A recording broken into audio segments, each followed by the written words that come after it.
Can you tell us how you mentally prepared for this fight? I've won the fight already in my mind a month before. No matter how tough this camp is, I'm going to show up and I'm going to give nothing but my best on the line. Did you work on this finish particularly for this fight? Yes, actually, right in the ring behind us, Uncle Zayn said, when you throw it, you will go down. Okay, so what are your thoughts on YouTuber personalities? What are your thoughts on YouTuber personalities orchestrating boxing matches with hefty payouts? What do you like about it? Is there anything you like? No, absolutely nothing. They belong on the surface. I'll tell you why.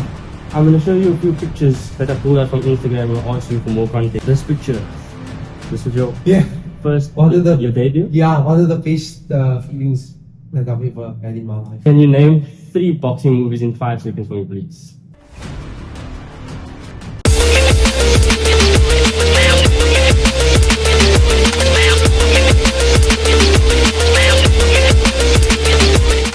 Hello my peoples, I'm Adam aka Bears and you're watching The Punchline, where you buzz with Bears and some of the most talented fighters around. And today we're joined by a pro with a flawless record of 7-0, Ishmaeel King Kadri. How are you doing, Adam? Lovely to have you here. Thank you for having me. Now Ishmaeel, I triple how you're only 1 year older than you and you're already 7-0. It must be an incredibly proud moment for you and your family as well as your team. 100%. But you've made the Western Cape, more particularly you've made the colored community in the Western Cape extremely proud as well. Can you tell us how you feel after making it 7-0 and sustaining your flawless record? Firstly, alhamdulillah, I'm grateful, I'm happy, and I never get too ahead of myself. There's way more to work for, but I'm proud. I'm proud because I'm showing the community that you can do things differently. You don't have to go according to what everyone else says. You can do things differently, but if you do your best at it, you can be the best at it.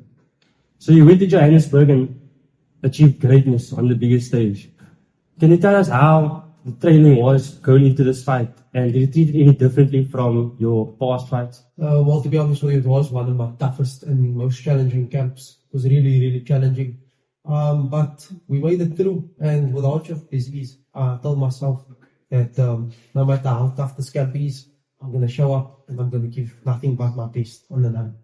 So to be physically prepared for a fight is one thing, but obviously a fighter has to be mentally prepared because you're getting into the ring with another trained fighter, professional in your case. Can you tell us how you mentally prepared for this fight? Mentally, I've won the fight already in my mind a month before, even the day of the fight. I won it in my mind. The way it went, it's exactly how I saw it in my head. I saw it exactly the way it went, and you win the fight mentally before you win the fight physically. Now, honestly speaking, brother, this was one of the best knockouts I've seen live. I was watching it, and yeah, I'd just like to break it down quickly. So, correct me if I'm wrong, but I doubt I'm wrong because I've actually memorized the speech. So, there's a double slip, right? And then the body shot to the left, and then the double jab. I assume the second one was a feint. Yes, feint. And then the overhand right to knock your opponent out. Now, the way you set him up was amazing. Did you work on this finish particularly for this fight? Yes, actually, right in the ring behind us, we worked on that same combo every single time. Uncle Zayn said, when you throw it, you will go down, no matter who's in front of me. And we worked on it, and what we worked on materialized in the fight. And it just shows you what you do in training, what you do in your preparations. It shows in the ring. So you've entered the month of Ramadan, along with all other Muslims.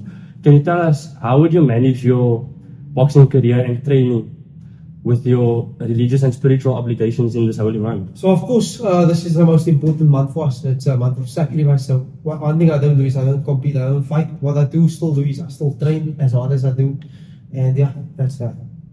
So how did you get into boxing and what is your inspiration? I got into boxing 10 years ago. My parents were going through a divorce. I had a lot of anger building up.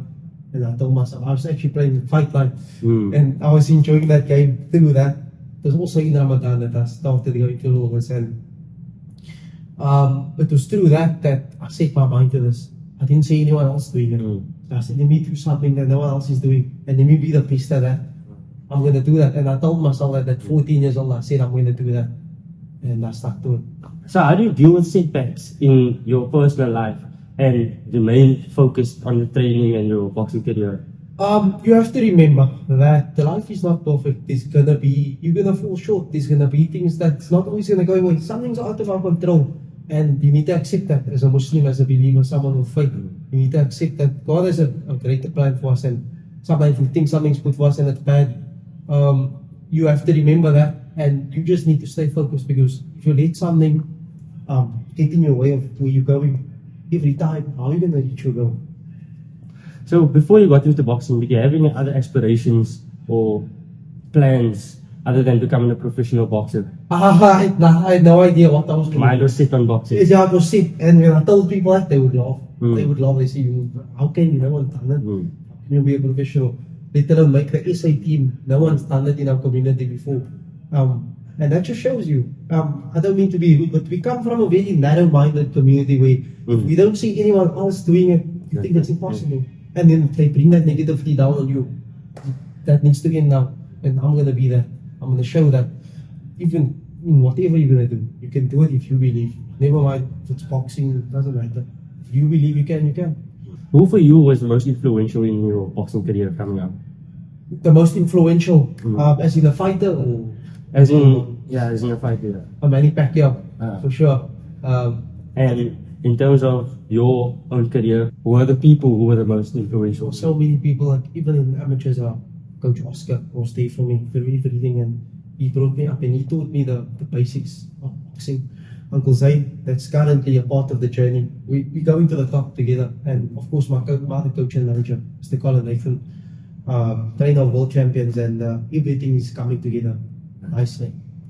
How do you deal with pressure and nerves going into a big fight, especially on the big stage that you perform, like in Johannesburg? I would say the nerves is the same nerves you feel as a 7-year-old fighting his first white collar fight.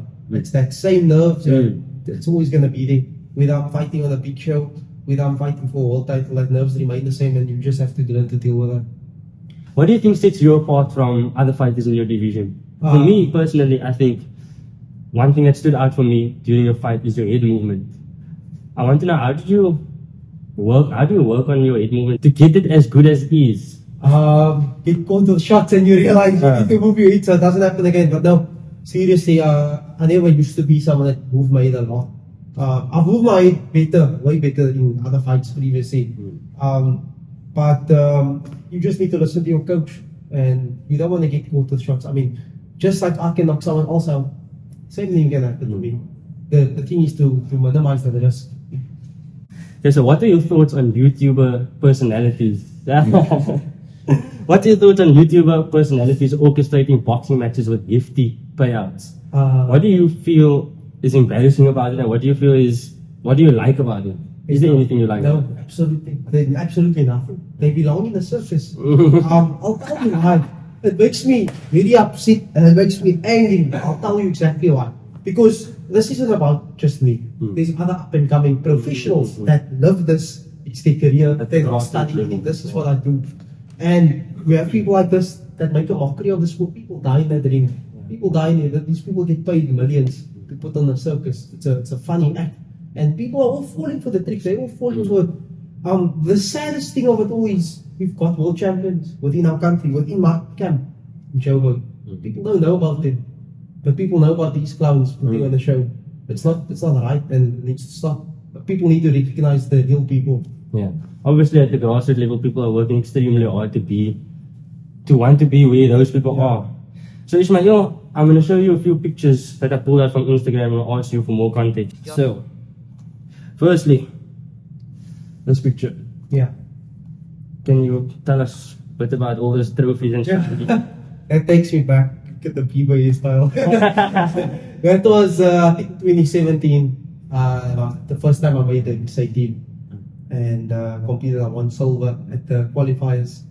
It was a very, very close decision against which country was it? Lesotho. And I qualified, and then we made it to the Africa Games, qualified there also, and then I qualified for the Olympic team, which I never seen. That never happened. And that's when I turned pro. Next picture. Yeah, so that was the signing when I signed with Colin Nathan.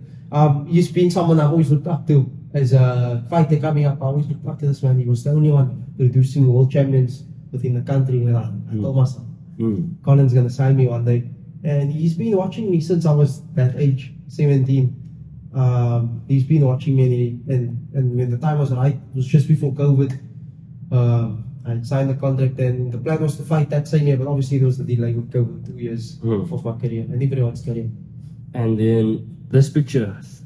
This was your first your debut? Yeah, one of the best feelings that I've ever had in my life was that, because it wasn't just the victory, it was all that I went through to earn that victory. My pro debut was cancelled 4 times, spending time in Joburg in camp for months, 3 months, 4 months, and only for it to get cancelled.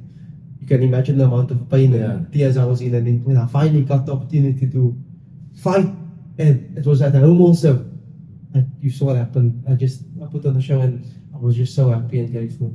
And then last picture, this one. Went to both with that? Yes, I went to both with I had a very good relationship with all the teachers, and especially the principal, and they still follow me to this day. I actually got a message from my principal yesterday congratulating me. That was, the assembly was literally around me. Like the focus was on me, and it was crazy. It was like a full circle moment. I'm standing on the stage and I'm thinking, it felt like a few months ago. I was sitting here. I'm standing on the stage now, bringing the youth and inspiring the youth as much as I can. So Ishmael, you have incredible highs in your career. Can you tell me what is your proudest moment? What for you is your proudest moment so far? Everything. I'm really proud and I'm grateful, but I'm not at the point where I'm satisfied. I'm very grateful for where I am, but I'm not satisfied, because I know that where we're going is beyond what anyone can imagine still. I'm just proud of the journey. I'm proud of sticking to my guns, even when people told me, why are you even bothering with it? That's what I'm proud of. Ishmael, you're a huge Hippo fan. Any other anime that you enjoy? One Piece is one of them. One Piece. Favorite character in One Piece? Luffy, of course. Mine's Zoro. Yeah. So Ishmael, I'm just gonna do a quick quiz with you. Yeah, sure. I'll ask you to name 3 things in 5 seconds. So, obviously there are a lot of boxing movies out there. Can you name 3 boxing movies in 5 seconds for me, please? Rocky. The other movie, Roberto, Hands of Stone. That's all I know. I know another one. Yeah. Southpaw. Yeah. I'm not, to be honest with you, I've never watched the Rocky movie even before. Yo, I've watched the Rocky movie. So, did you watch Creed and Southpaw? Yes, I did. What one do you prefer? Out of the movies that I mentioned, Hands of Stone was the most realistic. Others is like, it's not real. So, here's another question that a lot of people have struggled with that I've asked in the past quiz. So, Fight of the Century in 1970. What year is it? I already don't know. 1978. Okay. Fight of the Century in 1978. Who were the 2 fighters that took part? Muhammad Ali and Joe Frazier. Lovely. You said you didn't know whether you know. I really don't know how that. Okay, can you name me 1 Southpaw boxer in 3 seconds? Manny Pacquiao. Okay. Okay, so Ishmael, thank you so much. You have completed the quiz and you actually conquered the quiz 3 out of 3, just like you conquered the ring last time. Thank you so much, brother, for your time. And good luck to you guys. Guys, please support the channel. They're doing big things. Thank you so much. Thank you, guys.